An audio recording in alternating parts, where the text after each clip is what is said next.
Bueno, veis bien, ¿no? Sí, sí.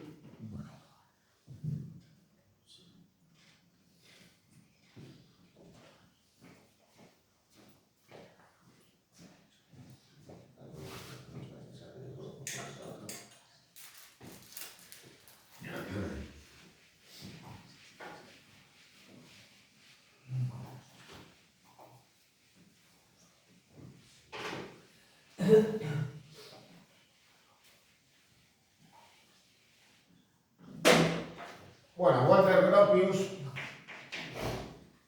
descendía de una familia, curiosamente, de tradición artística, porque sus miembros pues había también arquitectos, con lo cual pues en buena medida su carrera pues vino a continuar pues con esa tradición familiar.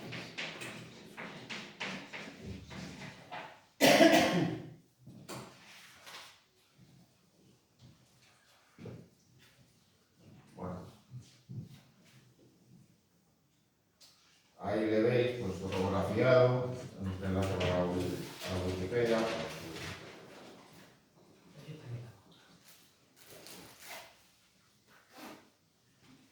Con el enlace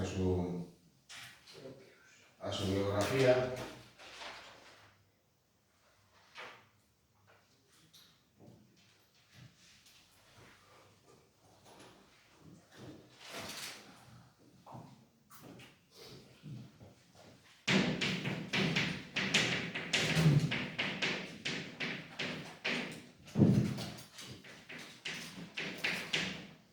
El caso es que sus inicios van a condicionar el desarrollo posterior de su obra. A diferencia de lo que hemos visto en Le Corbusier y también de lo que veremos en Mies van der Rohe, él no va a partir de una arquitectura tradicional o convencional para esa época, sino que va a partir de la arquitectura industrial y de ella va a tomar elementos, modelos, pero sobre todo va a recurrir a un modelo práctico de lo que debe de ser la arquitectura para extrapolarla a otros campos.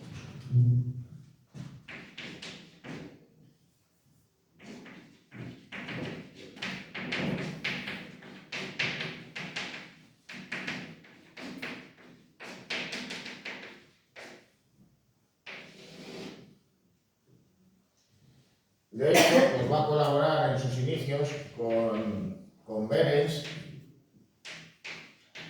en la construcción de la fábrica de turbinas AEG. Vamos, que no solo fue una obra muy destacada en el llamado proto-racionalismo de inicios del siglo XX, sino también el primer gran ejemplo de obra de la arquitectura industrial que busca en buena medida, digamos, trascender más allá de esos criterios pues, puramente propios de la ingeniería.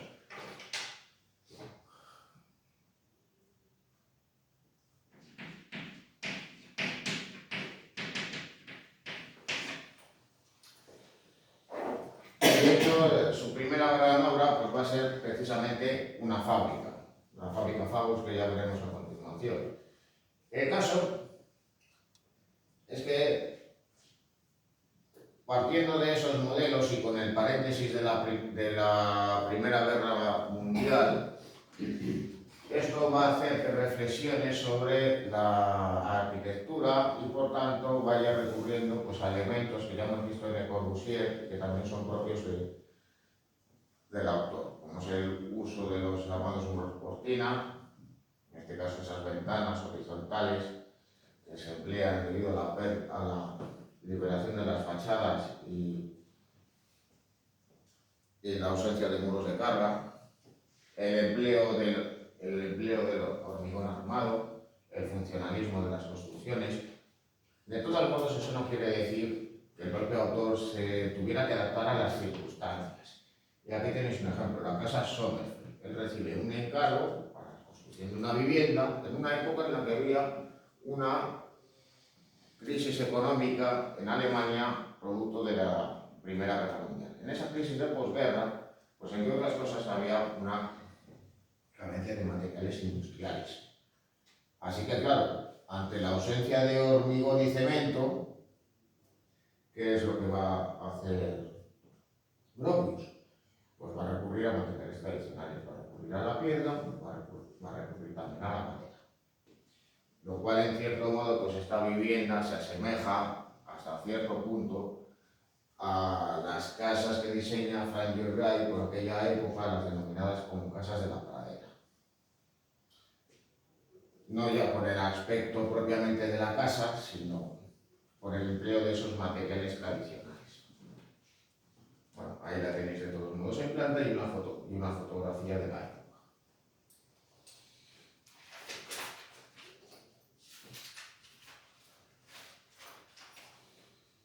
Bueno, vamos a ir adelantando porque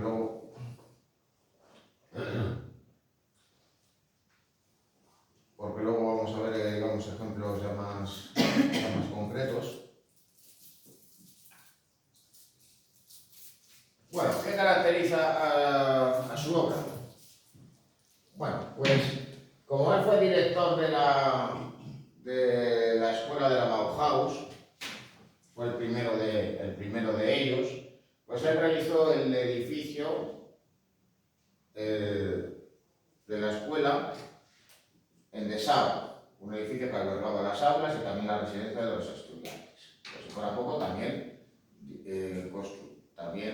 construyó las viviendas de los profesores. En esta obra, pues, ¿qué podemos reconocer? Pues, por un lado, los muros cortina. En unas ocasiones, pues, va a emplear esas ventanas horizontales que permiten iluminar el interior, pero en otras, pues, va a reemplazar completamente el muro y lo va a sustituir por esas cristaleras que van, pues, prácticamente desde el suelo hasta el techo.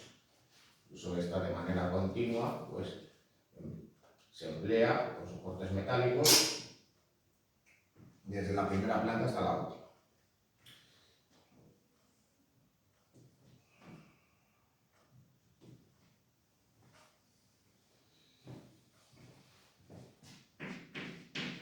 Bueno, ¿por qué se caracteriza su obra?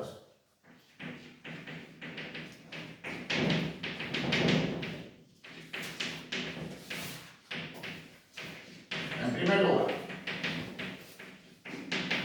por su funcionalismo.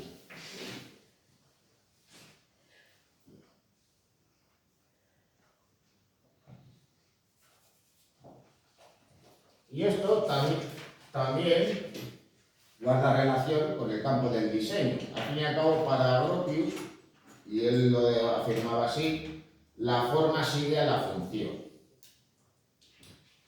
Así que, claro, esos criterios de funcionalidad estaban presentes también en los elementos que se van a incorporar en las propias construcciones.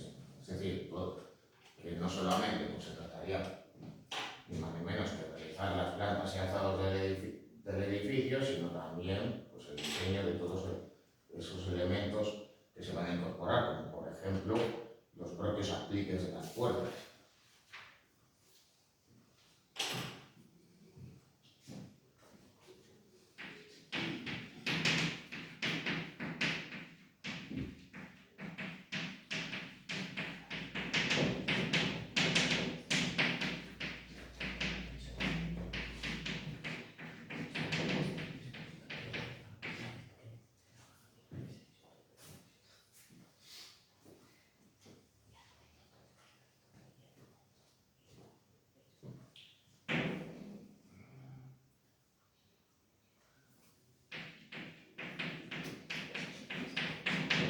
Luego, por otro lado, también va a idear un concepto modulado y desornamentado de las construcciones.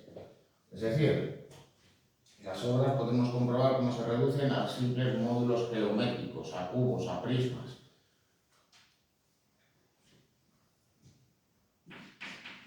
Al igual que Corbusier, siguiendo las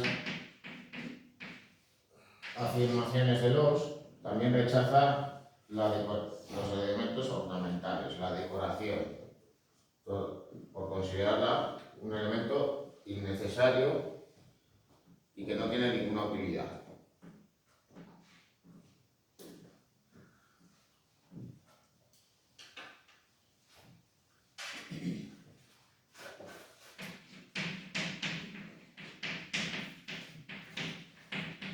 Y luego también está el empleo de ventanas frontales y muros cortinos.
Bueno, al tiempo que se interesaba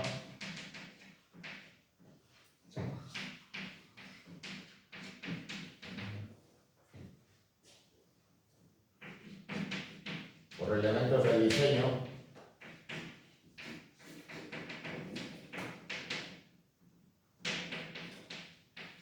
con lo cual, digamos que él desarrolla una suerte de concepción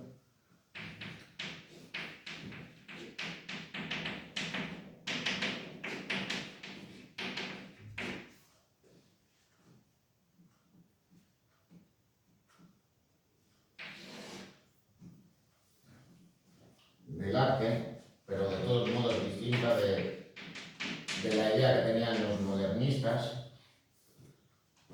Es decir, para los modernistas un edificio era una obra de arte total, con lo cual, pues, en esa enorme riqueza decorativa nos podíamos encontrar con estucos, pinturas al fresco, mosaicos, incrustaciones de mármoles, vidrieras, etcétera, etcétera. Sin embargo, para Gropius, y esto forma parte de sus enseñanzas dentro de la Bauhaus, todos aquellos que trabajan deben colaborar entre ellos en base a dotar de un diseño integral y conjunto de lo que debe de ser un edificio, no una suma de elementos que se van añadiendo. Así que claro, ¿eso qué quiere decir? Pues que estos edificios van a ser más uniformes, aparte de más desornamentados.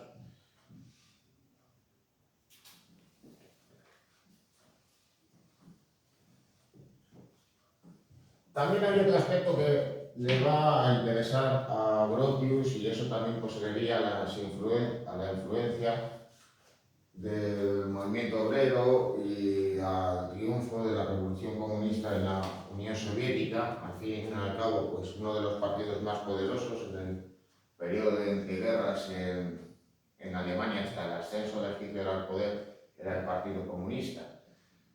Y él, digamos que desarrolla, por decirlo de alguna manera, una suerte de nuevo humanismo. Se va a interesar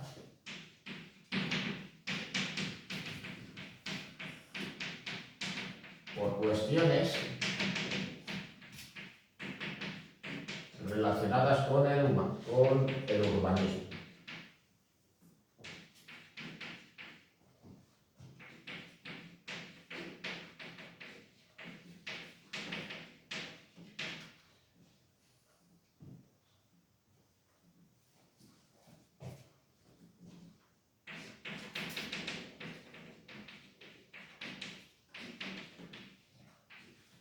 Y es que, claro, cuando ya veamos a Frank Lloyd Wright, ¿qué es lo que vamos a ver? pues vamos a ver casas que son viviendas unifamiliares y que nosotros pues asociamos pues precisamente a personas con una importante posición económica, ya estén en ciudades o ya estén en el campo. Sin embargo, Gropius, ¿qué es lo que va a diseñar? Pues viviendas unifamiliares y también bloques de edificios destinados a obreros. Eso no quiere decir que no haga, digamos, casas para gente con una buena posición económica. Y evidentemente cuando él se haga su propia casa, ya veremos dos de ellas, pues no va a ser precisamente la casa precisamente destinada a un obrero de una fábrica.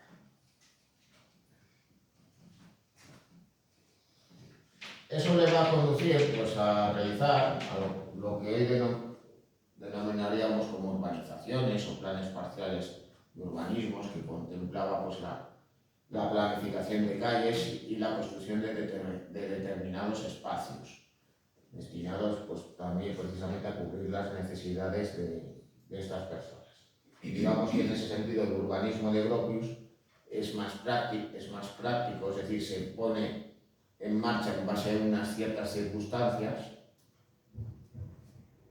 debido a que él impulsa precisamente esas urbanizaciones o colonias obreras, a diferencia de lo que hemos visto con Le Corbusier, que él lo que piensa es cómo debe de ser una ciudad, un planeamiento integral, aunque también utópico.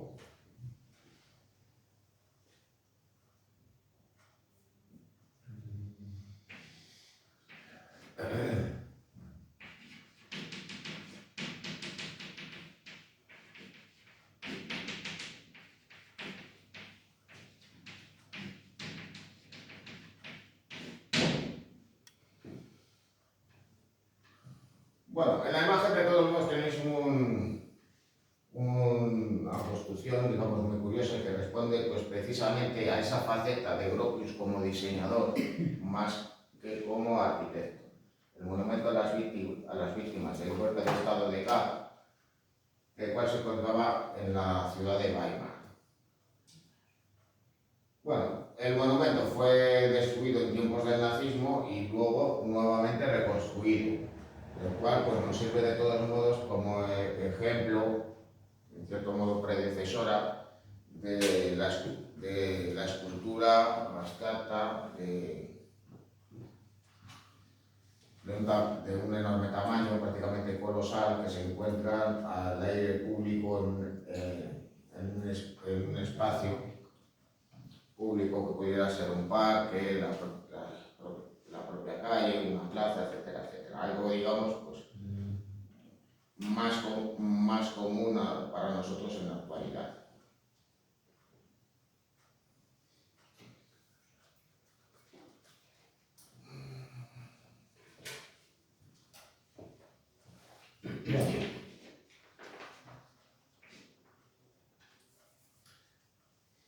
Luego también hay que señalar otra cosa. Vamos ahora hacia adelante. Bueno, pese a haber participado en la Primera Guerra Mundial, Gropius, al ser el impulsor de la Bauhaus, estaba señalado por el nazismo. A Hitler y a sus seguidores pues no les interesaba una idea del arte que cubriera simplemente pues, las funciones y necesidades de la población. Para ellos el arte debía de ser un vehículo para la propaganda del régimen, con lo cual pues inevitablemente iban a chocar. Por si fuera poco, pues dentro de la Bauhaus había importantes personalidades que estaban vinculadas al Partido Comunista. Así que claro, Gropius, al igual que muchas personas vinculadas a los campos de la ciencia y de las artes, y sin que necesariamente tuvieran que ser militantes marxistas o comunistas o tener ascendencia o pertenecer a una familia judía, pues tuvo que hacer las maletas y exiliarse. Primero se estableció en Londres y allí fue incomprendido. No pudo,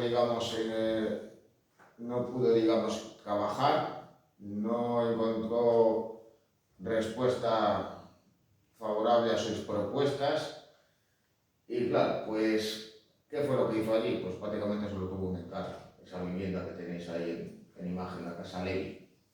Así que claro, frente al ascenso del nazismo y la escalada previa al estallido de la Segunda Guerra Mundial y la falta de oportunidades, pues Gropius lo que va a decidir es hacer las maletas y marcharse a Estados Unidos. Allí su figura, digamos, que va a resurgir. Va a convertirse en profesor de la Universidad de Harvard, con lo cual va a ser uno de los difusores de la arquitectura moderna en Estados Unidos. Y eso va a hacer, evidentemente, que el racionalismo goce de un protagonismo muy importante en la segunda mitad del siglo XX. Al mismo tiempo que ejerce su labor docente, Gropius también va a trabajar como arquitecto y va a poder llevar a cabo obras que se adapten también a las necesidades económicas y sociales que existían en ese momento, con lo cual le va a llevar a abordar nuevas tipologías de edificios. Y claro, entre ellas, ¿cuál va a estar? Pues el rascacielos.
Bueno, al tiempo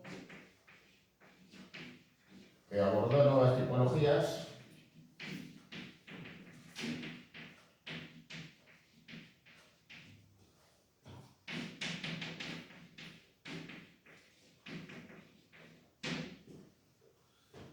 incluido el rascacielos, su obra va a cambiar a partir de ese momento. Y es que progresivamente va a dejar de interesarse por cuestiones estrictamente vinculadas al funcionalismo de las construcciones y va a buscar destacar a los edificios con elementos singulares. No solo en la planificación urbanística, es decir, de cómo había que emplazar el edificio haciéndole que destaque sobre el resto, sino también destacándolo en la forma, incorporando singularidades. Con lo cual, abandona esos criterios racionalistas en base, digamos, a ese cuestionamiento de esos principios que él había contribuido a enunciar.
Sí. Sí.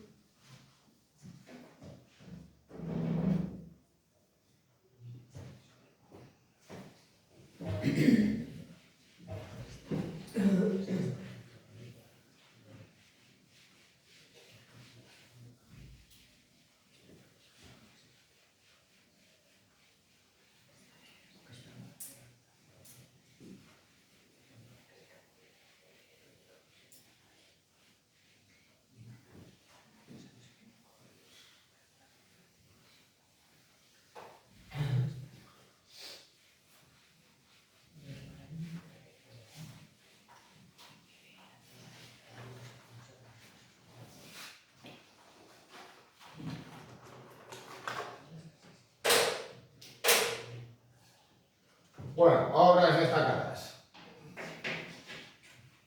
En primer lugar, la fábrica Fabrus.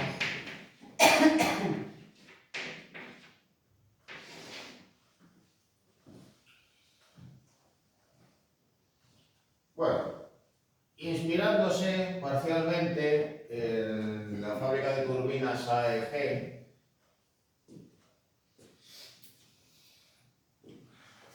Gropius se inspira pues, en las construcciones fabriles, pero también en los modelos proto-racionalistas de Behrens y Loos, para construir un edificio que estaba dividido pues, evidentemente en diferentes sectores, realizándose por tanto una obra que sigue criterios funcionales.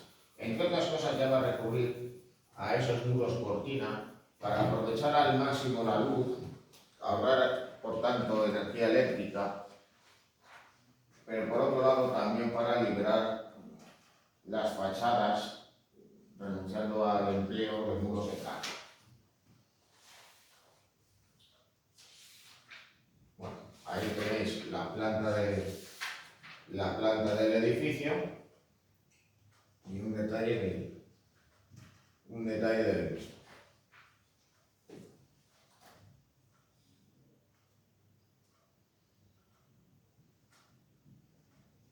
Bueno,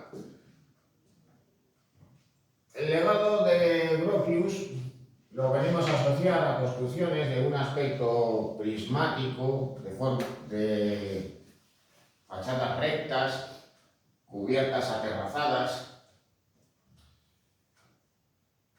y, por tanto, una obra, digamos, modulada en esos elementos cúbicos. Pero eso no quiere decir que no pensase en otro modelo de arquitectura. Al fin y al cabo lo hemos visto en Le Corbusier. Su preferencia por ese tipo de formas no quiere decir que no incorporase la curva a sus construcciones. Esto es reconocible en el teatro total de Piscator. En ese proyecto idea un diseño que se incluiría dentro de esa concepción integral del arte, en buena medida heredera de esa idea wagneriana de obra total, pero que lo hace extensible al propio edificio. Porque también tenía, digamos, una concepción igualitaria de lo que deberían de ser los teatros y no simplemente un lugar donde asistiera lo más granado de la sociedad, mientras que aquellas clases más modestas, pues digamos que se amontonaban, se agolpaban en el aire. Así que claro, idea un espacio igualitario, amplio, pero luego además lo idea para que el edificio se adapte a las propias necesidades, es decir, que en función de aquello que se vaya a representar, en función de las actuaciones que iban a tener lugar allí, la disposición de los asientos y de las gradas iba a variar. Por eso nos podemos encontrar, o que el escenario pudiera ocupar toda esta sección con forma de media luna, o bien tener esta forma circular que nos puede recordar a las orquestas de los teatros griegos, u ocupar el centro, lo cual haría que el aspecto se asemejara a los anfiteatros romanos. Así que claro, este recinto a que se podía adaptar, pues a representaciones teatrales, a conciertos, espectáculos circenses, etc. Claro, ¿qué problema había? Pues que en 1927, que es cuando hace este diseño para construir un edificio que hubiera tenido este aspecto, pues no existían los medios disponibles para poder contar con esos elementos móviles que no solo deberían estar presentes en el escenario, sino también en las gradas y en los asientos. Ahora pues sí que podía ser posible, al fin y al cabo pues hay recintos y estadios deportivos que tienen elementos retráctiles, pero por aquel entonces entraba pues prácticamente dentro del campo del utópico.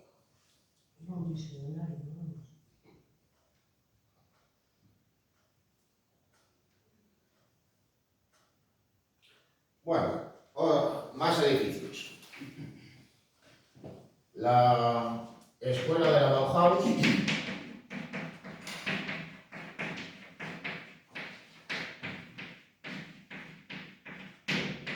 de Dessau. La Bauhaus tuvo 3 sedes y esta es la segunda de ellas, luego ya posteriormente se establecerían en Berlín. Y aquí nuevamente va a recurrir a los muros cortina y las ventanas horizontales con esas formas simples, depuradas y desornamentadas que caracterizan a sus construcciones. El edificio tenía que responder a criterios funcionales para ubicar diferentes espacios según los diferentes usos. Había que señalar que por un lado estaba el edificio que era propiamente la escuela y el edificio que era la residencia de los estudiantes. Ahí tenéis de todos modos pues, enunciados en la leyenda los diferentes espacios que también incluían pues, naturalmente una biblioteca, una sala de conferencias, etcétera, una sala de reuniones, etcétera, etcétera.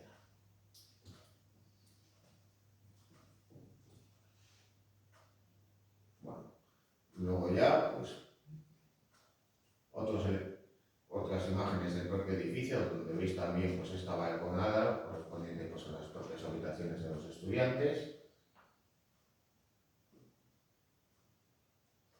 Y el interior del edificio.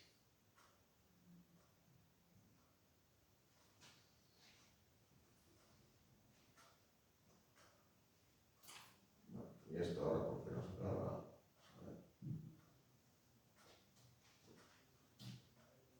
Vamos a ver si refrescando la presentación por completo. Luego hay una cosa. Me habían estado comentando los del taller 1, que había enviado un correo con los apuntes, pero que el documento no se ha podido abrir. Lo he comprobado y está mal cargado en la nube, con lo cual os tengo que volver a enviar un correo con esta presentación. Bueno, además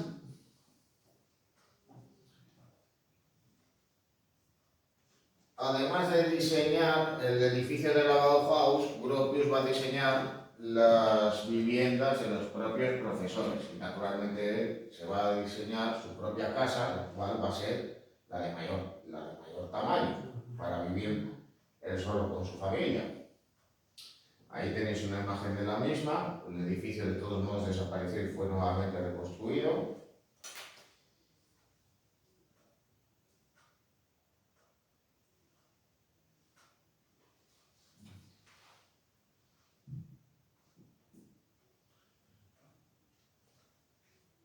Mientras que ahí, pues ya en imagen, pues veis las viviendas de otros profesores. En realidad, pues se trataría de una suerte de dúplex, 2 de ellos vivían en cada vivienda. Y en la actualidad, pues en Dessau, pues le ha buscado diferentes utilidades a dichos edificios. Para ser utilizados, pues, por ejemplo, como salas de exposiciones.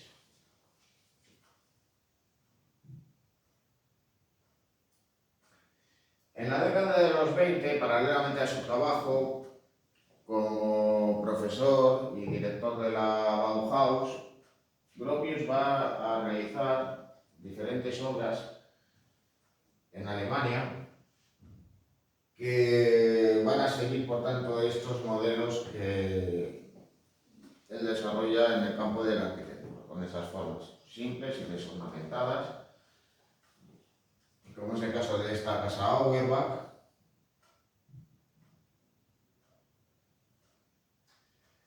al tiempo que también va a desarrollar, digamos, esos modelos urbanos de cara a construir urbanizaciones o colonias destinadas a obreros. Un caso de ello es en la propia ciudad de Dessau, la colonia Torte.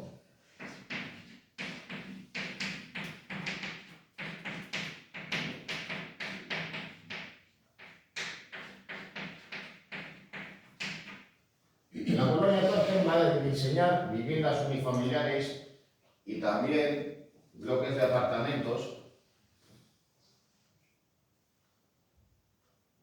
en diferentes sectores. Ahí veis lo que se construyó y lo que estaba planificado en su momento, que va a incluir también espacios, digamos, de uso comunal, como era el caso de una tienda que funcionaba a modo de economano. Claro, en estas viviendas pues existían algunos problemas, como el hecho de que las ventanas fueran altas y por tanto los interiores fueran poco luminosos, pero de todos modos pues ya están presentes esas fachadas de líneas rectas que nosotros asociamos pues más a construcciones en la actualidad que a edificios que se podían construir en la década de 1920. De hecho, daros cuenta de que incluso pues, el empleo de esas líneas en muchas ocasiones en las viviendas unifamiliares es algo que nos extraña todavía en la actualidad. Es decir, pensamos que alguien que se levanta a una casa, que vive en una vivienda unifamiliar, pues tiene, entre otras cosas, un tejado a dos aguas, en vez de una cubierta plana.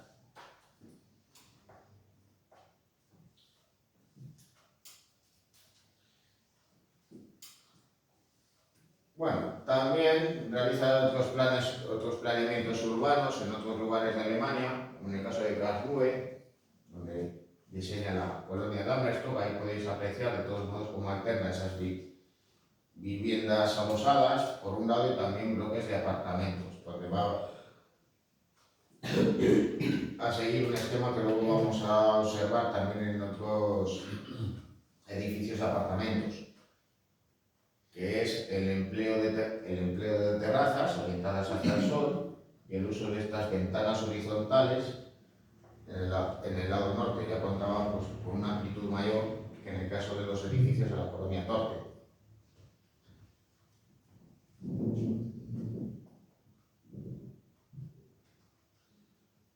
Ya en Berlín lo que va a idear es un plan parcial. Va a construir viviendas destinadas a trabajadores de la compañía Siemens. De ahí el nombre que tiene, Colonia Siemensstadt. Va a hacer, por tanto, la ordenación urbana y también va a diseñar edificios como los que tenéis en imagen. Por un lado tienen esas fachadas rectas con esas ventanas horizontales y del otro lado esas terrazas. Además, en el caso de los muros cortinas los utiliza de una manera muy singular, y es para mejorar la iluminación de las escaleras interiores.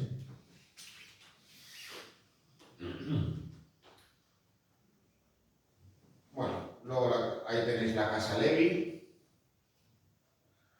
ese edificio que realiza en Londres, dentro de esa breve etapa que tuvo en la capital británica y que le generó pues sin sabores.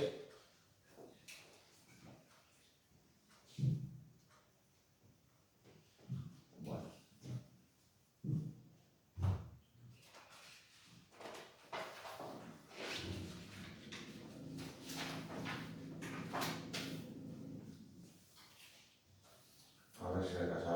si se carga la imagen, tampoco es que, a mi juicio, la Casa de los Felincos sea, digamos, como su obra maestra, pero evidentemente sí que quiero que la veáis.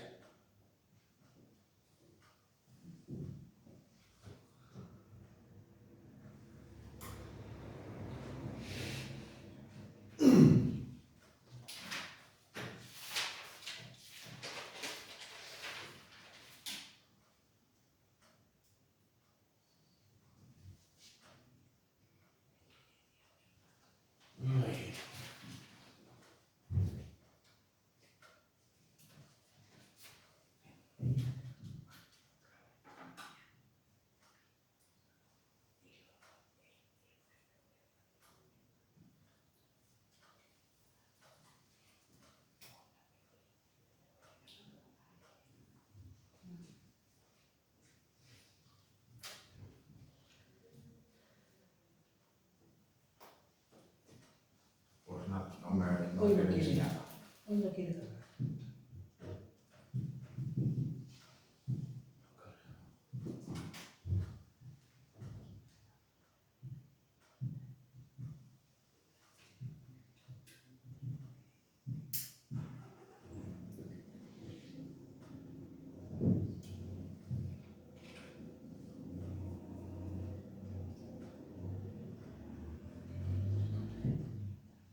Bueno, ahí de todos modos veis diferentes imágenes de la vivienda, donde podéis observar el empleo de esta ventana corrida, que os puede recordar a la utilizada en la Ville Savoy de Le Corbusier, y donde curiosamente también nos puede llamar, curiosamente, esto, el empleo pues, en diagonal, inclinado, de esa cubierta que forma una suerte de tejado a un agua para servir de porche al edificio.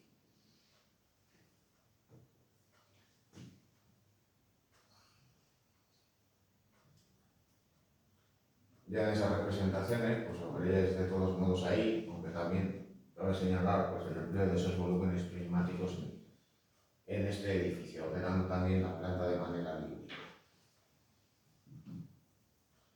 Bueno, él se había establecido, por tanto, pues cerca de la Universidad de Harvard y, naturalmente, en la propia universidad va a construir edificios.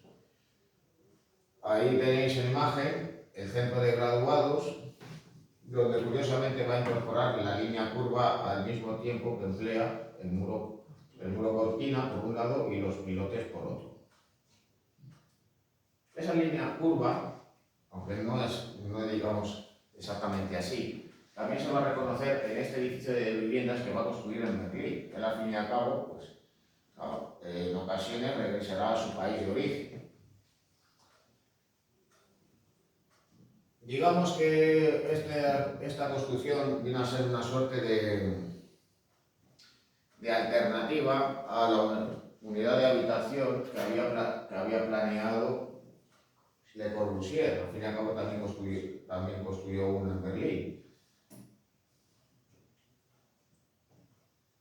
Por eso, aunque difiere en la planta,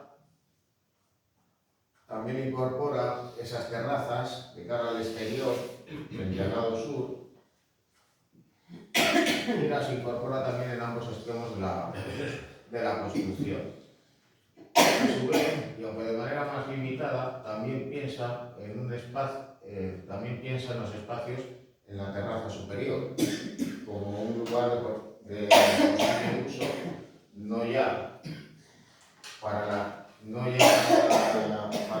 comunidad de vecinos, sino para las familias que residan en esa parte. Bueno, luego, ¿por qué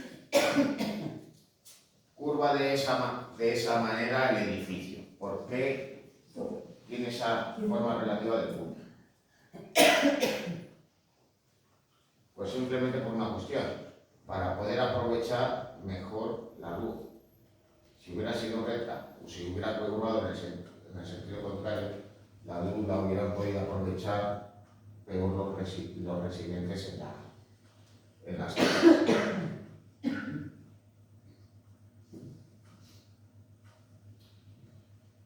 Bueno, el edificio Panam, o edificio MetLife, es como se le llama ahora, es el rascacielos que construye Gropius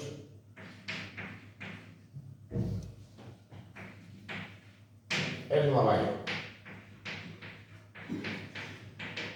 Y digamos que este edificio pues llamó la atención en su origen, pero sobre todo a quien más llamó la atención fue a sus propios colaboradores, discípulos y alumnos. Y es que, claro, ¿qué nos puede llamar la atención de este rascacielos? Que además tenía que responder a cuestiones prácticas del tipo como el aeropuerto que estaba en la parte superior, en la azotea. Es decir, había que planear una cubierta que fuera lo suficientemente amplia y segura para poder llevar a cabo los aterrizajes. Pues bien, es la propia planta del edificio. No tiene una planta rectangular o cuadrada, es de planta octogonal. Aparte de pensar en su emplazamiento urbano para que destacara en la ciudad, al fin y al cabo, pues, ¿qué es lo que piensa? ¿Qué es lo que piensa? ¿En destacar este edificio en altura? Pues no, porque evidentemente si es la sede de una compañía, pues no iban a necesitar un edificio tan grande, o digamos tan alto como pudiera ser las Torres Gemelas. Pero claro, sí que piensa en dónde se tiene que emplazar y cómo destacarlo en la propia ciudad. Así que claro, se olvida en parte de esos criterios funcionales y se interesa por ciertos elementos estéticos a incorporar en el edificio. Claro, ¿qué modificación ha tenido con posterioridad? Esto, la Panam ya no existe. Esta compañía aérea desapareció hace ya años, así que ahora es el edificio MetLife. Es decir, el edificio de la compañía propietaria de diversos medios de comunicación, incluida la revista Life. A todo ello, pues claro, cuando piensa en construir el rascacielos, también ¿qué es lo que planea? Bueno, pues en ir multiplicando, digamos, los soportes, pero también en crear una red geométrica que vaya alternando el hormigón, el metal y el vidrio en la fachada. Bueno, ahí tenéis de todos modos una de las plantas y una sección de las mismas, ahí con los diferentes espacios destinados a oficinas.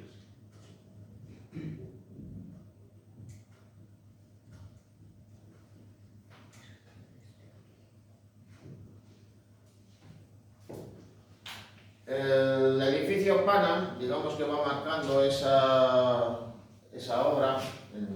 Buenos días.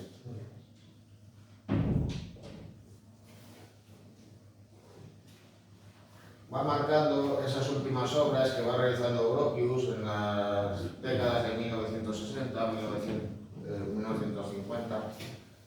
Y otro ejemplo de ello es el edificio John Fitzgerald Kennedy. En este caso juega con la propia forma de la construcción y parece como que literalmente dos pequeños rascacielos están adosados uno junto a otro.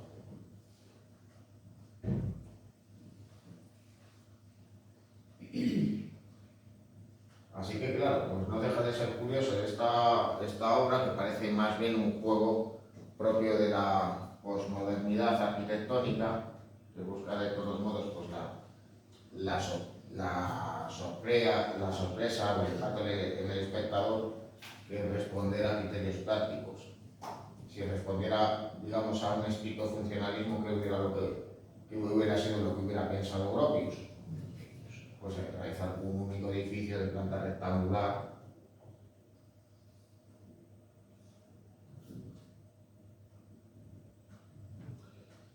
Bueno, en Alemania, parte del edificio que hemos visto con anterioridad, pues curiosamente vuelve a diseñar una fábrica, un edificio de uso industrial, la fábrica de vidrio Thomas en Amberg, y ahí pues lo que idea es una cubierta a dos aguas que combina el vidrio y el hormigón armado, creando pues además esta forma tan singular para facilitar el desagüe del edificio al tiempo que ilumina el interior, respondiendo pues aquí. Así que, claro, por un lado responde a criterios estéticos, pero también juega con las posibilidades del hormigón armado como material de construcción, tal y como por aquel entonces, en la década de los 60, había estado también haciendo Le Corbusier.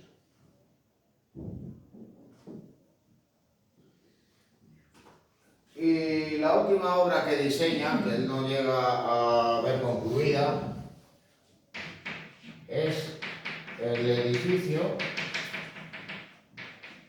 del archivo de la Bauhaus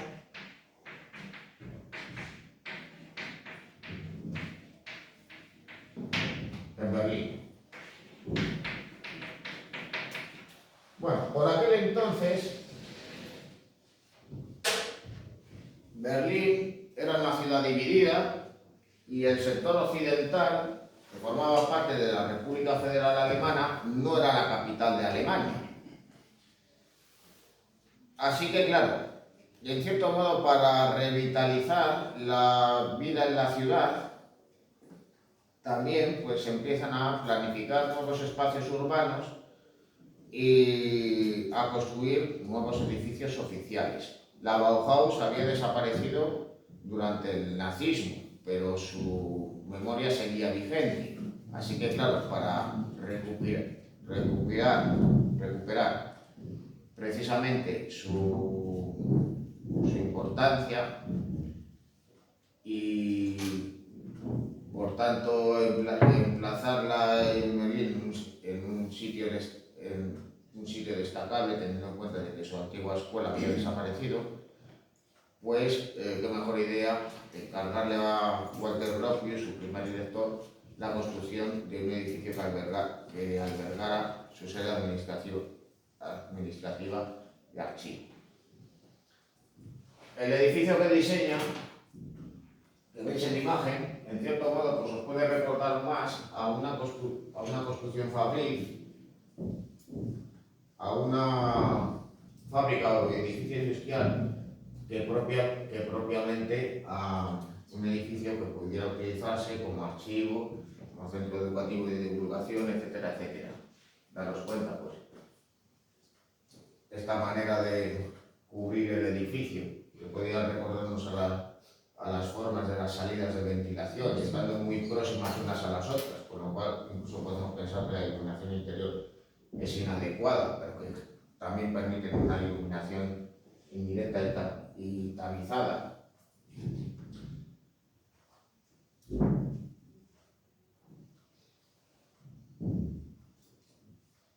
Bueno, ahí tenéis un plano del edificio y una sección del mismo. Bueno, esto correspondería precisamente con la rampa que habéis visto con anterioridad. Pero la rampa era porque subía a una parte más alta, tenía ahí. No estaba desde el suelo. Sí, estaba en el suelo, creo. Ahí está. Está en el suelo, está en el atrás. Lo que permite es acceder desde la planta baja a la superior. Sí, está en el suelo, pero hay del nivel en altura. Sí. Y que subes a otra planta. Claro. ¿Qué quería decir yo?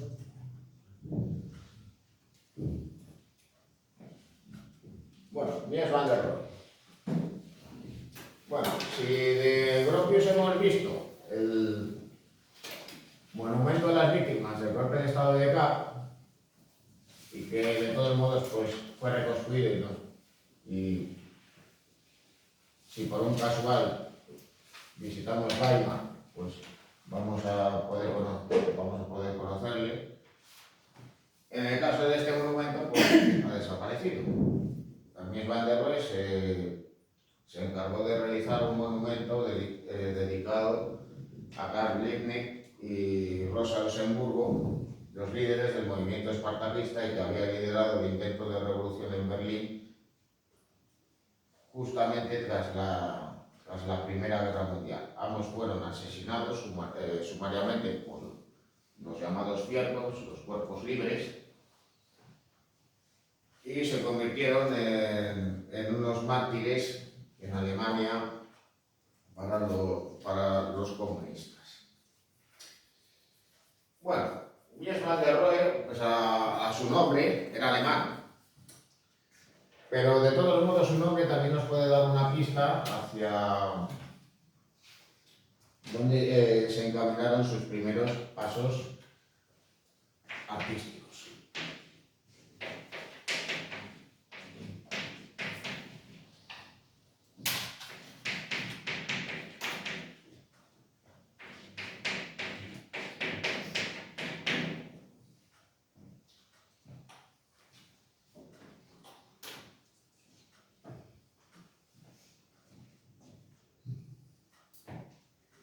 Bueno, sus primeras obras fueron academicistas, convencionales.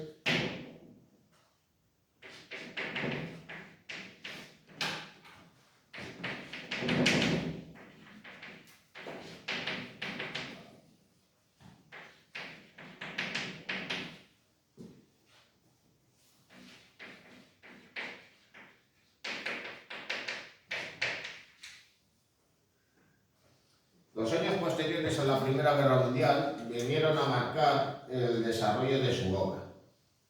Tras combatir en la Gran Guerra, e incluso ser condecorado,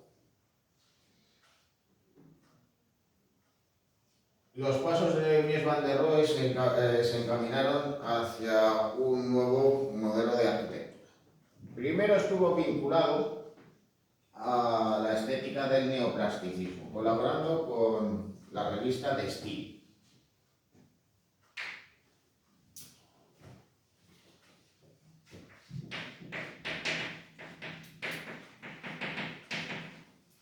Así que claro, las formas de los diseños y construcciones de Riedel, por un lado, y las pinturas de Mondrian van a ejercer en él una influencia muy importante. Con posterioridad,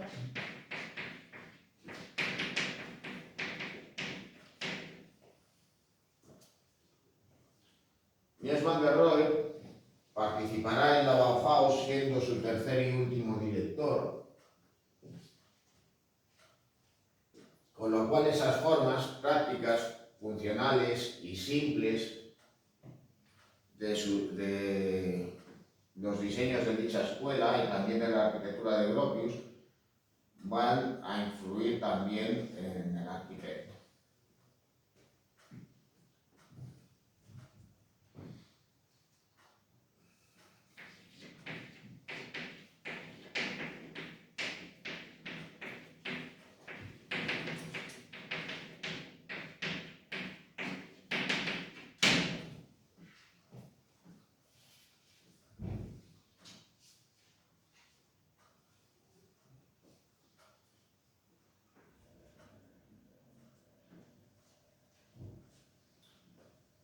Bueno, si bien sus primeras obras son convencionales, a partir de la década de 1920 va depurando su estilo e iniciando un camino propio, que se radicalizará sobre todo cuando se establezca en Estados Unidos. Es decir, que las propuestas que él va enunciando ya en la década de 1920 se pondrán en la práctica hasta un elevado grado de minimalismo ya cuando empieza a trabajar en Estados Unidos a partir de la década de 1930.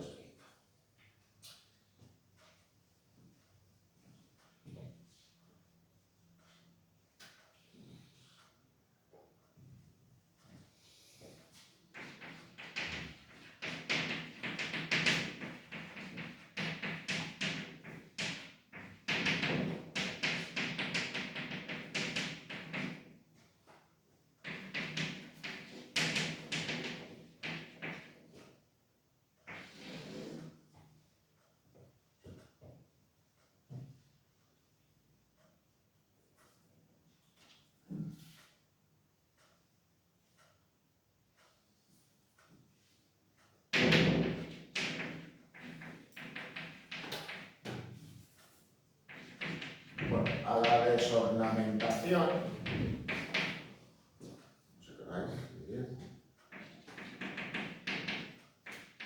Se sumó también, se sumaron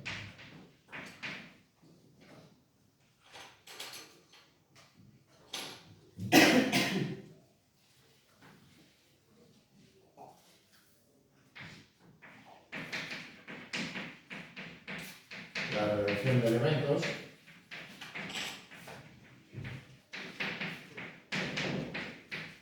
el uso de muros cortina. En ese sentido fue más radical que Le Corbusier y Gropius, acristalando los cerramientos completamente desde el suelo hasta la cubierta.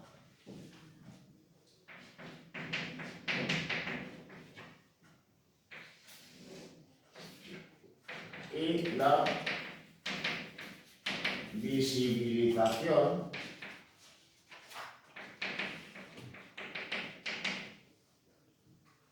de los elementos estructurales.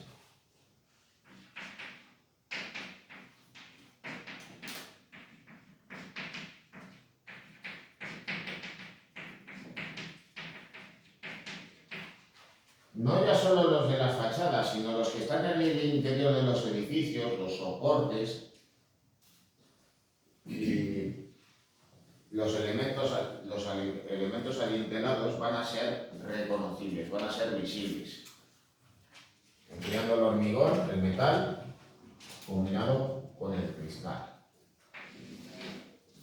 Bueno, el cristal no, con el vidrio, quiero decir.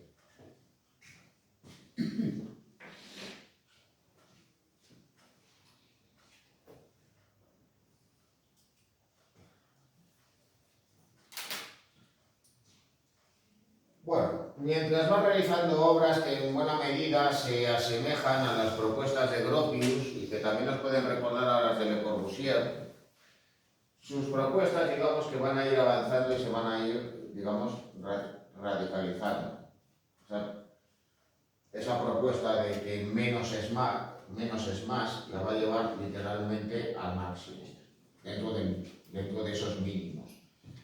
Pero claro, allá por 1925, cuando recibe el encargo, en la localidad de Gubi, una localidad que creo que está en la región de Silesia, con la cual ahora está en Polonia, pues va a realizar una construcción que nos puede recordar a las viviendas que hemos visto con anterioridad de Gropius. Esas ventanas horizontales, más bien altas, el empleo de terrazas de cara al exterior. Y luego además, pues por la disponibilidad de medios que él tenía en ese momento, pues a qué material va a recurrir para llevar a cabo los cerramientos, para levantar esas paredes maestras. Pues a ladrillo.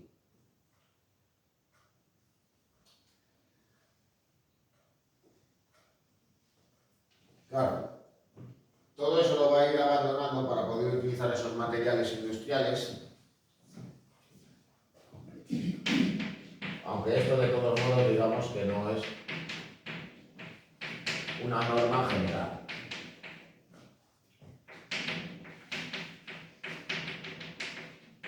Y ahí tenéis un modelo arquitectónico que él realiza y que luego pondrá en la práctica en otro edificio, que ya veremos ahora.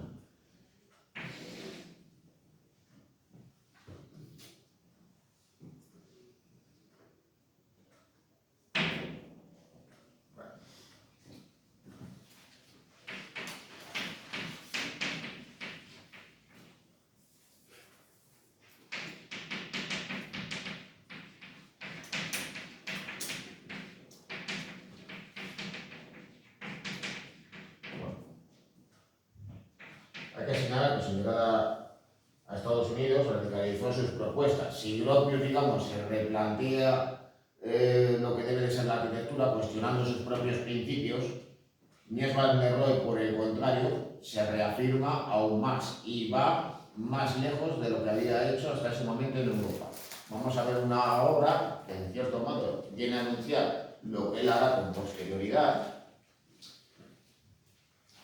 y que en parte nos va a recordar también precisamente a la construcción. La casa 50 por 50. Es un diseño que realiza. Lo que veis aquí es una maqueta, no es la casa en sí misma.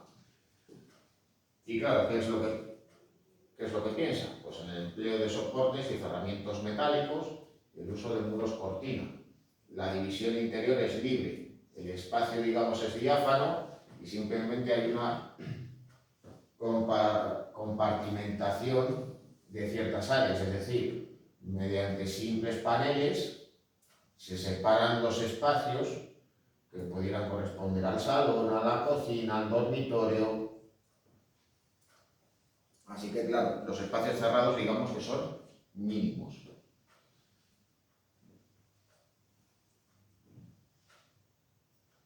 ¿Y eso qué es lo que permite? Si contamos con un espacio así, pues una mayor diafanidad y la creación de un modelo de planta libre, continua, que da, digamos, mayor libertad a aquellos que vivan dentro.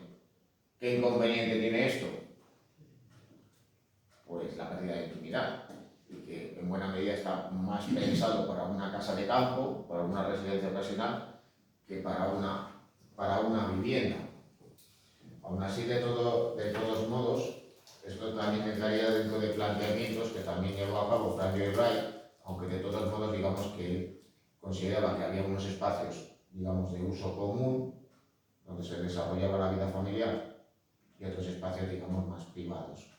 Es decir, para él el dormitorio era un espacio cerrado, un espacio íntimo, mientras que el salón, el comedor, las salas de reuniones, etcétera, era un espacio, digamos, abierto, y que se ordenaba curiosamente en torno a un elemento, digamos, muy reconocible de las viviendas, la chimenea. Pues al fin y al cabo, ¿qué es lo que piensa la gente? Pues ponerse junto a ella para tener calor. Bueno, de todos modos me estoy adelantando a lo que luego veremos con él.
Luego, al mismo tiempo que lleva a cabo estas propuestas, también Mies van der Rohe, en función de algunos de los encargos que él recibe, empieza a interesarse, que hasta ese momento, digamos, que no se lo había planteado,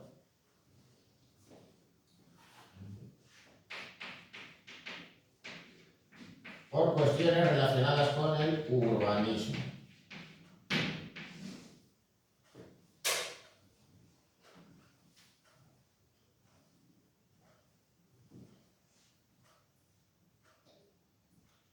Bueno, edificios destacados de Mies van der Rohe. Bueno, aquí digamos que lo que veis es lo que él tenía en mente en la década de 1920-1930, cuando todavía estaba en Alemania, de cómo debían de ser los rascacielos. Bueno, él lleva a cabo dos propuestas, una que en principio se tenía que haber realizado en una calle de Berlín, la Friedrichstraße, y otro que es un diseño, digamos, ideal. Es decir, una construcción a base de metal y vidrio, donde curiosamente pues, va a jugar con unas líneas curvas, algo que difiere de los modelos que llevará a cabo con posterioridad. Ese rascacielos de vidrio que había ideado para Berlín. Bueno, y qué decir tiene que allá por 1921-1922 estos edificios pues eran digamos, imposibles. Quizá en unos años posteriores sí que se hubieran podido construir rascacielos en la ciudad, pero en ese momento había una carencia de medios y menos aún para poder realizar una construcción completamente a base de vidrio y metal. Bueno,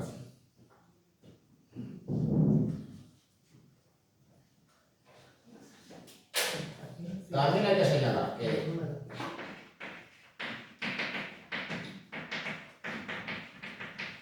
Mies van der Rohe también estuvo interesado en el diseño integral.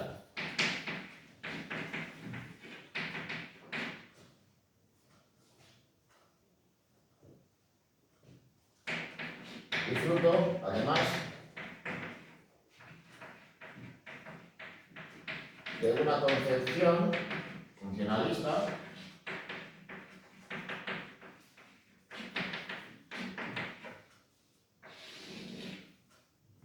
extensible también al mobiliario. Y ahí tenéis dos ejemplos, las dos famosas sillas que diseñó.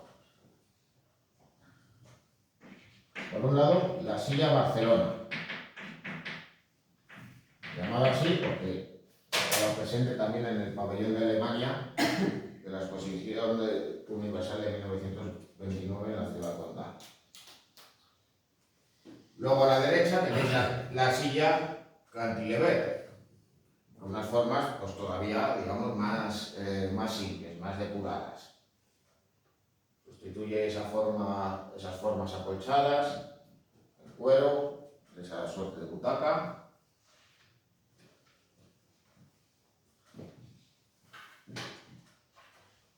Aunque eso sí, de todos modos, ya con posterioridad aparecería una variación de la misma, porque claro, ¿qué echáis de menos en esa silla?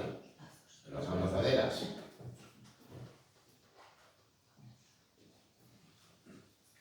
Luego, de todos modos, pues sobre todo en el caso de la silla cantilever, pues ha sido pues, imitada, copiada en infinidad de diseños industriales. Luego ya en menor medida la silla Barcelona.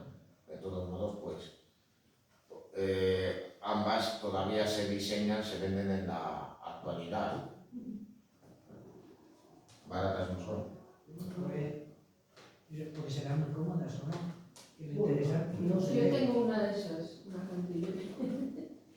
Y como te pongas en el borde, Te caes, te vas. Claro, es que está pensada para que te eches hacia atrás, no para que te sientes a modo de misericordia. Era eso que se compra Se la ve más cómoda, más rústica. cuando la ves más que una butaca. Sí, esa Y está además, muy pues chula. evidentemente tiene esa forma inclinada que hace que de todos Te modos. sientas y te vas para allá, das la vuelta. Bueno, tampoco eso.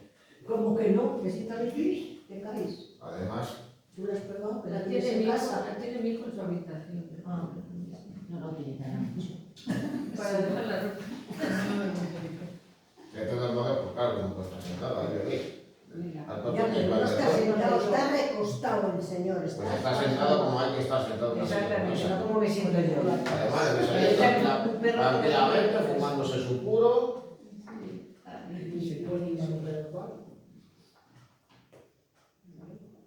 Y vamos ahí, tan tranquilamente.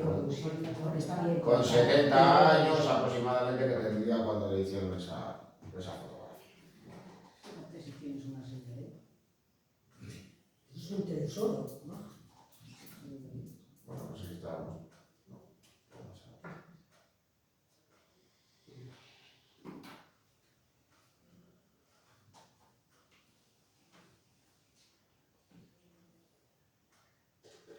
Claro, ¿cómo fueron esas primeras obras que él realiza?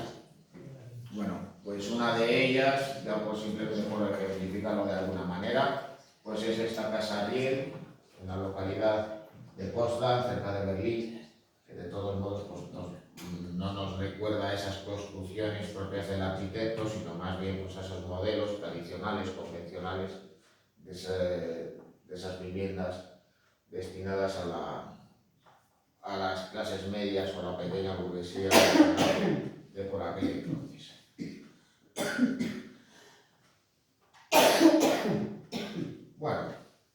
al tiempo que colabora con Riedel y la revista de Cine, y posteriormente con la Bauhaus, pues va realizando pues, diversas construcciones, ya hemos visto alguna de ellas, como la Casa Wolf.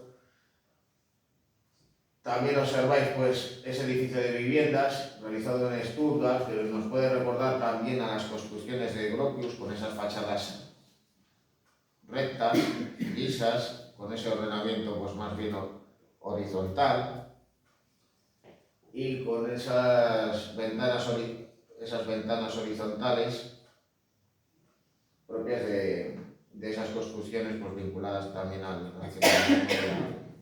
mundo de la Bauhaus.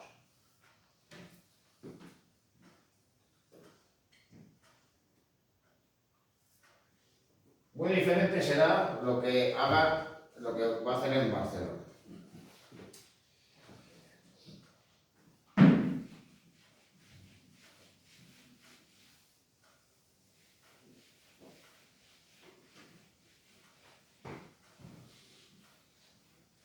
Claro, las exposiciones universales no solo habrían permitido pues, mostrar avances técnicos de la época, sino también mostrar las obras de importantes artistas, incluso también aquellos que estaban más vinculados a la vanguardia. Además, incluso los propios edificios que se construyen normalmente de manera temporal, pero en ocasiones también con vocación de permanencia, también buscaban vincularse a las construcciones que estaban más a la banda. Bueno, a Mies van der Rohe le encarga la construcción del pabellón de Alemania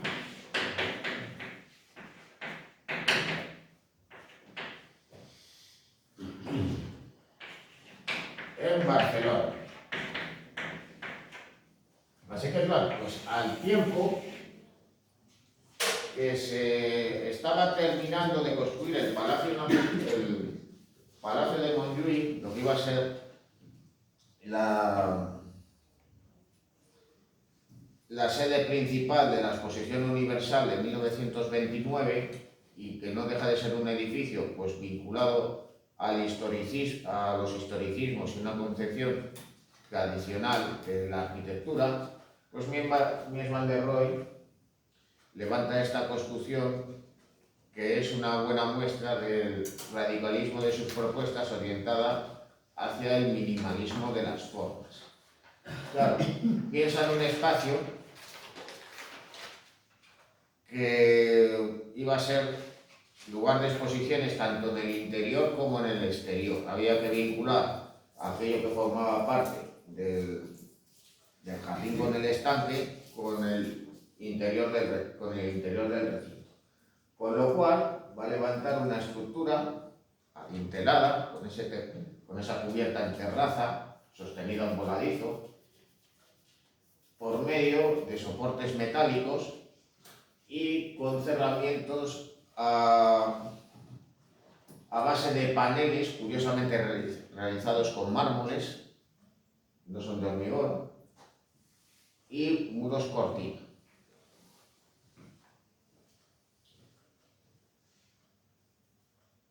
Así que claro, hay una vinculación entre el interior y el exterior del edificio. Aquí tenéis la planta del mismo. Esto correspondería a los soportes del pabellón propiamente dicho, y estos serían los cerramientos, tanto los acristalados como los realizados en piedra. Esto de todos modos que veis aquí, en azul, son los correspondientes estanques. No es una piscina. No, bueno, pero era donde estaba el agua. Bien, ahí tenéis de todos modos uno de los diseños realizados por el propio arquitecto y el interior del mismo, con esos paneles realizados en mármoles y con las famosas sillas vacías. En lo que es en la actualidad la Fundación Mies van der Rohe. No es bonito. Bueno, hace poco va realizando otras construcciones, no ya solo en Alemania, sino también en algunos lugares cercanos, como la antigua Checoslovaquia, y hay que levantar la vía Tugendhat en la ciudad de Brno, la actual República Checa. Aquí ya nos encontramos, digamos, con cierta variación, fruto de sus experimentaciones. Y es que, claro, aquí en vez de encontrarnos con una balconada, ya nos encontramos con un cerramiento de vidrio, ese muro cortina, que hace que haya, digamos, esa suerte de pabellón interior, de solarium, en ese espacio de la vivienda, aparte de ampliar aún más el tamaño de las ventanas. Bien. Luego, además, también tenía que responder a cuestiones prácticas, como el hecho de que la vivienda estuviera construida en un desnivel y que por tanto tuviera que contar con escaleras en el exterior, hasta llegar al jardín de la casa. Pero también a otras ya más propias de esos tiempos, como el hecho de que tenía que contar con su propio garaje. Bueno, otras viviendas que va construyendo por aquella época son la casa Lanzi Sters y la Villa Lenke en Berlín, donde podéis observar nuevamente cómo recurre a los muros cortina, en esta construcción más bien modesta, donde va a emplear nuevamente el ladrillo.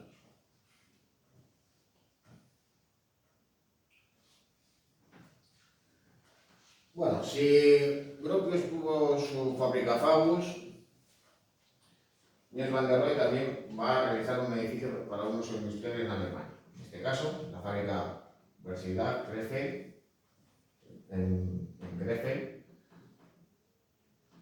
donde evidentemente, y al que había hecho Gropius, va a aumentar el tamaño de esas ventanas en horizontal para poder aprovechar mejor la luz solar y no recurrir a un excesivo gasto de luz eléctrica.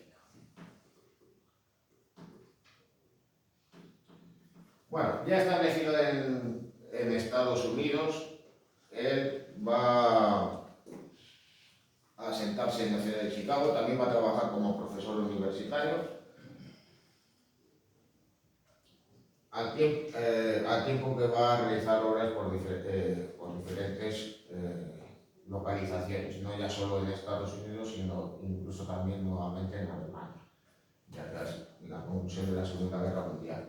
Ahí tenéis dos ejemplos, el Paisley Hall y el Whiskey Hall, esos dos encargos oficiales que realiza ya de una manera temprana por la década de 1940.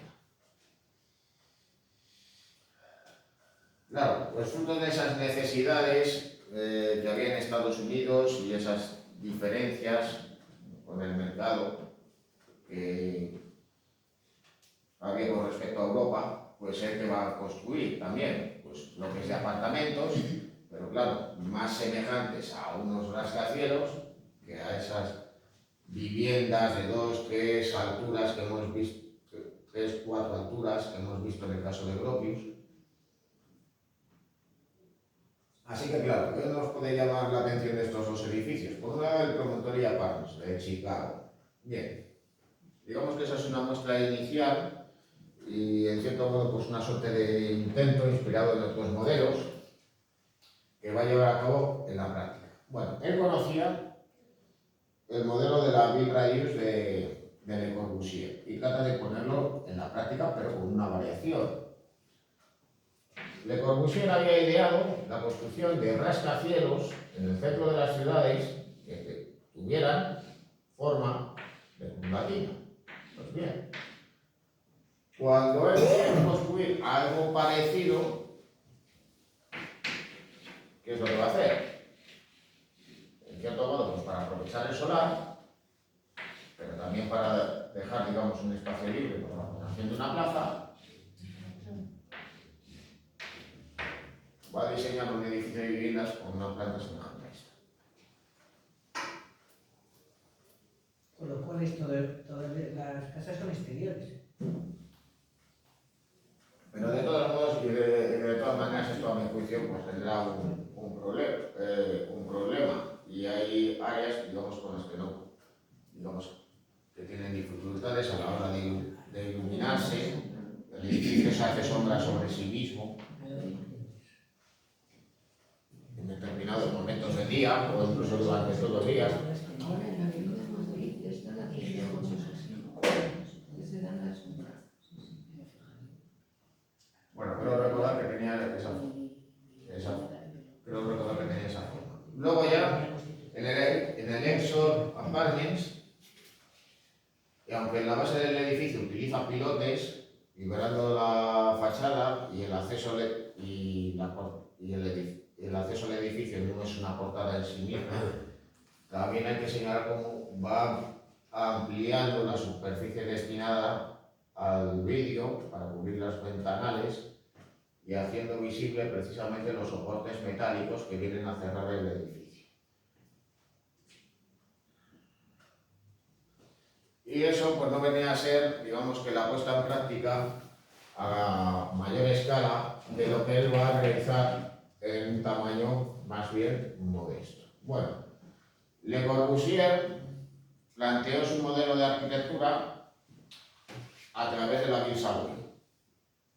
Mies van der Rohe, radicalizando aún más la propuesta que llevó a cabo en el pabellón de Alemania, lo hará a través de la Casa Farnsworth.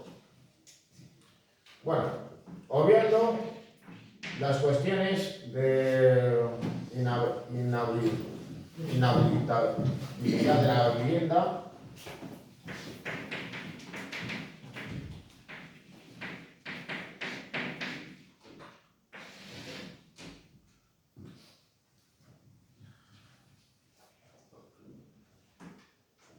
daros cuenta lo que tiene que suponer, lo que tuvo que suponer esos problemas, digamos, en la actualidad, pues pueden ser en buena medida solventados. El hecho de que a inicios de la década de 1950 se habitara en una vivienda completamente acristalada desde el suelo hasta el techo, con los problemas de aislamiento térmico y excesivo asoleamiento que pudiera tener. Bueno, la veis con las cortinas echadas completamente, no penséis que es porque el dueño no quiere que lo vean los vecinos, es que al fin y al cabo pues está habilitado como monumento nacional, se visita como un museo y claro, si están las cortinas echadas pues podéis pensar fácilmente que está cerrado. El caso es que va a pensar, pues primero, en esta terraza baja, que pudiera, pues digamos, emplearse pues, para diversos eventos, como un lugar, digamos, de espera y de acogida inicial, y la vivienda propiamente dicha, en la cual va a recurrir a un elemento, digamos, hasta cierto punto tradicional de Estados Unidos, el porche de la vivienda, que es, digamos, un lugar en el cual uno se visibiliza hacia el exterior, uno, digamos, sale al porche, así ve a los transeúntes, saluda a los vecinos, etcétera, etcétera. Y, claro, para delimitar la vivienda, pues simplemente recurre al cristal. El número de soportes y de cerramientos metálicos es limitado. Y en el interior de la casa, ¿qué es lo que sucede? Pues algo parecido al pabellón de Barcelona, y lo que hemos visto en la casa 50x50. Es decir, que simplemente hay paneles que limitan las áreas de la vivienda, creando un espacio continuo y abierto. Claro. ¿Cuáles serían, digamos, las áreas que estarían cerradas? Las áreas que tienen que ser estrictamente íntimas. Es decir, lo que vendría a corresponder al aseo. Aseo y la habitación. Dormitorio. No, Ah, bueno, que aquí es un museo, ¿no es verdad? no. Bueno, pero pero sea, sí, pero una aquí casa. no. Pero fue una de estas casas. Es una casa, sí. El dormitorio es esta parte del edificio. Corresponde con esta parte. Así que claro, en diferentes áreas estaría el salón, el vestíbulo, la cocina, el dormitorio y esta parte. Y en esta parte que se encontraría el aseo y vestido. Perdón. Luego además el propio edificio, el propio edificio se sustenta sobre soportes metálicos. Piensa, evidentemente, pues en esos pilotes que había ideado Le Corbusier, pero estos tienen un tamaño más reducido. El suelo de la vivienda no está a la altura del terreno, con lo cual, pues al emplear este sistema, pues se emplean menos recursos para asentar el edificio en el terreno.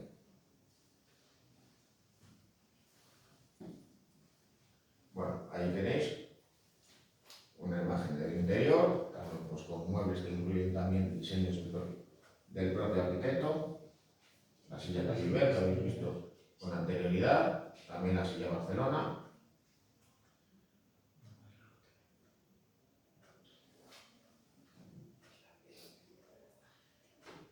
Bueno, más edificios del propio Mies van der Rohe, la casa McCormick, donde nuevamente veis esos muros cortinas, corrido completamente para los diferentes espacios de la casa. Ahí veis de todos modos que aquí estaría el garaje de la casa. También reconocible en este edificio religioso, la capilla memorial Roble FK, donde además pues hay una vinculación pues muy estrecha entre las actividades que tienen lugar en su interior con el exterior del edificio. De otro modo, pues también eso posibilita pues la asistencia a las actividades que pudieran tener lugar en el interior del edificio sin tener que acceder a él.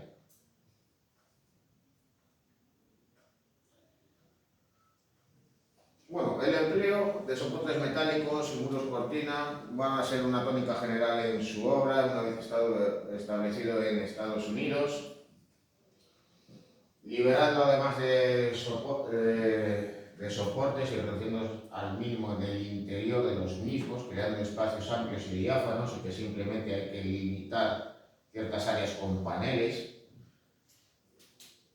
Como veis en el caso del Crown Hall de Chicago, ahí de todos modos pues observáis nuevamente esta pequeña terraza como suerte de descansillo en esas escaleras que permiten acceder al interior.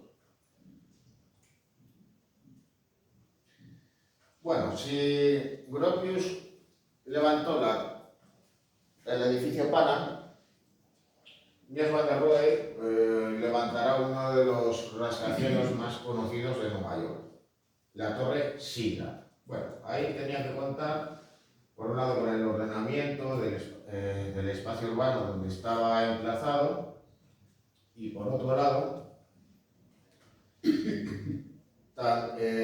también va a llevar a cabo a gran escala pues, esa propuesta arquitectónica que él estaba realizando en otras construcciones, incluida también la casa Farnsworth, es decir, el empleo de esos muros cortina y el uso de soportes y cerramientos metálicos. Bueno, aquí tenéis la planta de la construcción y la fachada y sección del mismo. Y aquí tenéis unas fotografías del edificio, en este caso pues una sección donde podemos comprobar la propia iluminación del mismo. Al fin y al cabo pues también tenía que solucionar cuestiones tales como qué hacer pues con el abastecimiento de electricidad, de agua, saneamiento, etcétera, etcétera, en un edificio que tenía un reducido número de soportes, cómo se iban a conducir por las partes superiores e inferiores de los pisos. También podéis comprobar cómo va a utilizar pilotes en la planta baja y, por tanto, liberando ese espacio. El lugar donde se encuentra el vestíbulo, que simplemente va a cerrar con ese acristalamiento que permite también esa vinculación entre el interior y el exterior del edificio en esa parte. Esos pilotes que sustentan el edificio parecen muy poco, muy débiles para un edificio de esa altura. Esos pilotes que van hasta el final hasta arriba del todo. Nos lo puede parecer, pero de todas maneras, claro, ahí ya sí que va a utilizar un mayor número de soportes de lo que hemos visto en el crown hall. Crown hall, los que se encuentran en el exterior sostienen la estructura, no hay apoyos intermedios. En un rascacielos pues tiene que solucionar los problemas estructurales del mismo. Claro, diferentes arquitectos han ido solucionando, digamos, este problema a la hora de construirlo de diferentes maneras. En este caso sí que tenía que utilizar un mayor número de soportes en hormigón. Pero claro, que tuviera que emplearles no va a impedir para él que estos sean visibles desde el exterior. Él no les enmascara, deja que estén a la vista, que sean reconocibles. De ahí que, claro, pues continuamente lo vamos a ver a lo largo de la fachada. Lo que tú decías, que van debajo aquí. Luego, incorpora esos elementos estructurales con dinteles y pilares, y los cerramientos son a base de cristal y metal. Metal, de todos modos, pintado de negro, como veis en el caso de las oficinas de Bacardí en la Ciudad de México. Aquí en este caso, pues libera el espacio, la planta inferior, donde simplemente cuenta el acceso, donde está también el acceso al edificio, y determinados espacios encontrándose pues los espacios destinados a la oficina a la planta superior. Eso sí, también se ve obligado a incorporar un elemento tal como esta escalera de emergencia que permite acceder a la cubierta.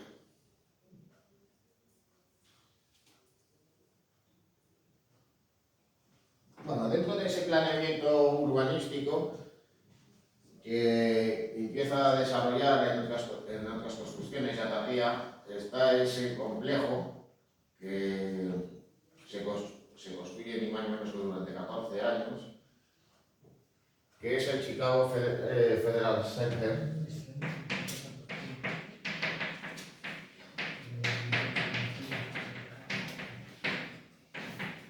en Chicago.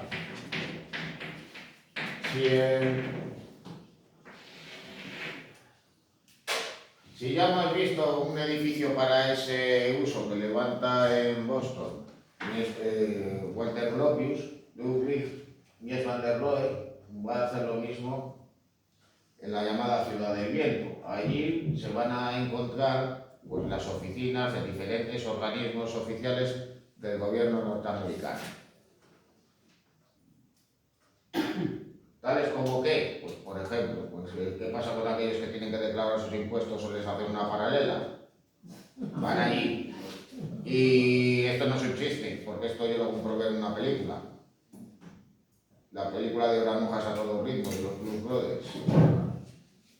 Una de las escenas finales tiene lugar allí. ¿Repite la película? Los Blues Brothers, o Granujas a todo ritmo. Bueno, vamos, que no recordar el final de la película. Parte del final de la película tiene lugar allí.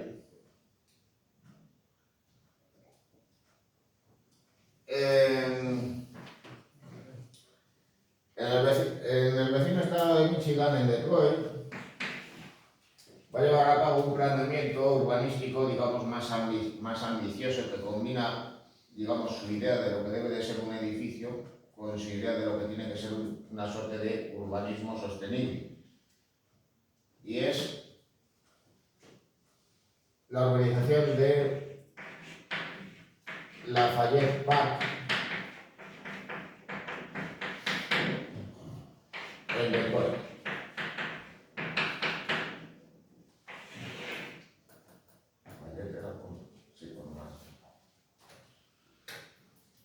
Así que claro, además de viviendas unifamiliares y bloques de apartamentos, como los que veis aquí en imagen, también idea un espacio donde esté presente un parque, una zona ajardinada, que repercuta en el propio bienestar de la población que se encuentra allí. también teniendo en cuenta de que habrá otras viviendas ordenadas, construidas por otros arquitectos. Así, por tanto, pues va ordenando diferentes espacios, los cuales también incluyen áreas de aparcamiento y espacios para uso público.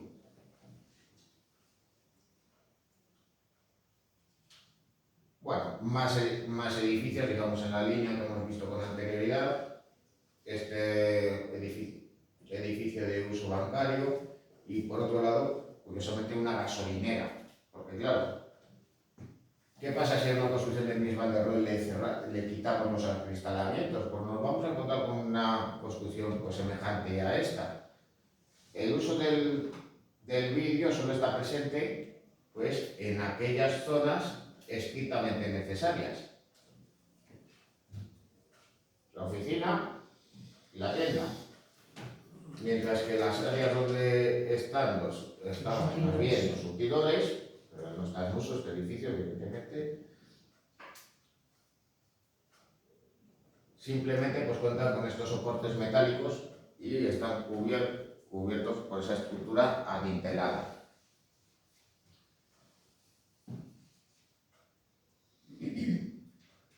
Bueno, de regreso a Berlín va a diseñar un museo, la nueva Galería Nacional,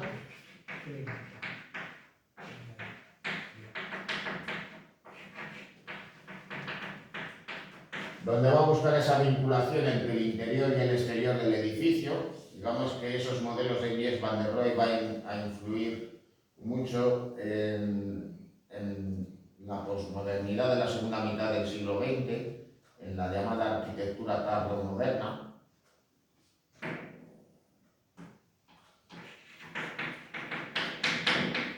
Debido pues, a esa reducción de los soportes en el edificio, se reduce su número y además se estrecha, y se emplean esos muros cortina que nos permiten observar el interior con una separación de espacios mínima, aunque eso sí, también hay que señalar una cosa, y es que claro, en este edificio, digamos, que este lugar sirve de vestíbulo y también como espacio para exposiciones temporales. Porque los fondos permanentes, ¿dónde se encuentran? Debajo. Idea un edificio de dos plantas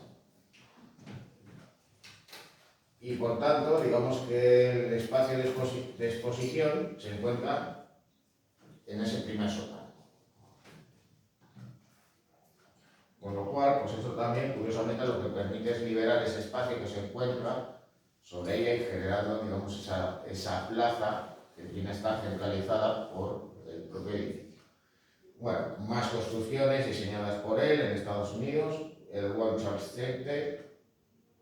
Center de Baltimore, el World Illinois Center de Chicago y el edificio IBM también en la propia ciudad, muy semejantes a la Torre Sidra como hemos visto antes, en el caso de estos tres edificios. Y ya pues, como último ejemplo de construcción de Mies van der Rohe tenéis aquí la Biblioteca Martin Luther King. En Washington, nuevamente un edificio oficial, donde volvemos a reconocer nuevamente el uso de soportes metálicos y muros cortina, creando esa vinculación entre el interior y el exterior del edificio. Y donde esos muros cortina, pues curiosamente también se van a utilizar en el propio interior del edificio para limitar los espacios. Un área pues, que al mismo tiempo es biblioteca, sala de exposiciones, espacio para conferencias, etcétera, etcétera. Bueno, y con esto pues lo vamos a dejar hoy aquí.